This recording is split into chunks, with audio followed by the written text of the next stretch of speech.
મહુવામાં આજરોજ APMC marketing yard તાલીમ કેન્દ્ર ખાતે મહુવા પોલીસ દ્વારા મહુવાની અલગ અલગ બેંકના અધિકારીઓ સાથે મળીને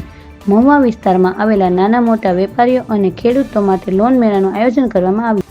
જેમાં કેન્દ્ર સરકાર અને રાજ્ય સરકારની વિવિધ લોન આપવા માટે લોકોને જાગૃત કરવા માટે આયોજન કરવામાં આવ્યું અને જરૂરિયાત મુજબ લોકોને વ્યાજખોરો પાસે ન જતા બેંકમાં લોન લેવા માટેની સલાહ આપવામાં આવી અને અધિકારીઓ પાસે માર્ગદર્શન અને લોનના લાભ લેવા માટે જણાવ્યું હતું, જેમાં મહુવા ટાઉન પોલીસ અધિકારીઓ એએસપી અંશુલ જૈન, એચજી ભરવાડ તેમજ પરમાર સાહેબ તથા મહુવા બેંકના અધિકારીઓ હાજર રહ્યા હતા.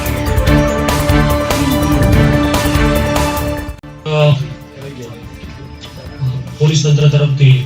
લોન મેળાનું આયોજન કરવામાં આવેલ છે. ભૂતકાળમાં ઘણા એવા બનાવો બનેલા કે જેના વ્યાજના 20 ચક્રના લીધે ઘણા પરિવારો હેરાન થતા હોય છે. તેમાંથી બોધપાઠ લઈ અને અલગ અલગ સૂચનોને આવકારી અને પોલીસ તંત્ર દ્વારા લોન મેળાનું આયોજન કરવામાં આવે છે, જેમાં આપણા રેન્જ આઈજી શ્રી ગૌતમ પરમાર સાહેબ, પોલીસ વડા શ્રી અશોક પટેલ સાહેબ અને આપણા એસપી સાહેબ, મદદનીશ પોલીસ અધિક્ષક શ્રી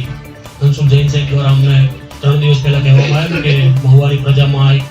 પ્રકારનું જો કોઈ તકલીફ પડતી હોય લોન માટે કે કોઈ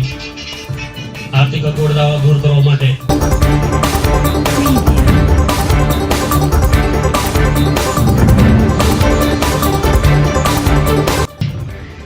સૌપ્રથમ આપ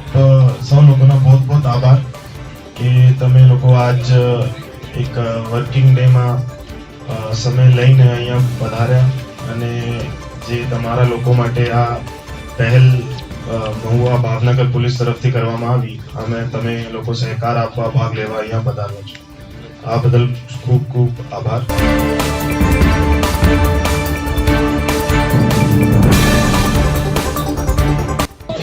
आज महुआ एपीएमसीમાં મહુવા પોલીસ દ્વારા મહુવાના જુદા જુદા બેંકના અધિકારીઓ સાથે મળીને મહુવા વિસ્તારમાં આવેલ નાના વેપારીઓ અને ખેડૂતો માટે લોન મેળાના આયોજન કરવામાં આવ્યું, જેમાં કેન્દ્ર સરકાર અને રાજ્ય સરકારની વિવિધ લોન આપવાની જે સ્કીમો હોય, દાખલા તરીકે પીએમ સ્વનિધિ હોય, પીએમ વિશ્વકર્મા હોય કે બેંક વ્યવસ્થામાં જોડાવા માટે પીએમ જનધન યોજના હોય, આ બાબતે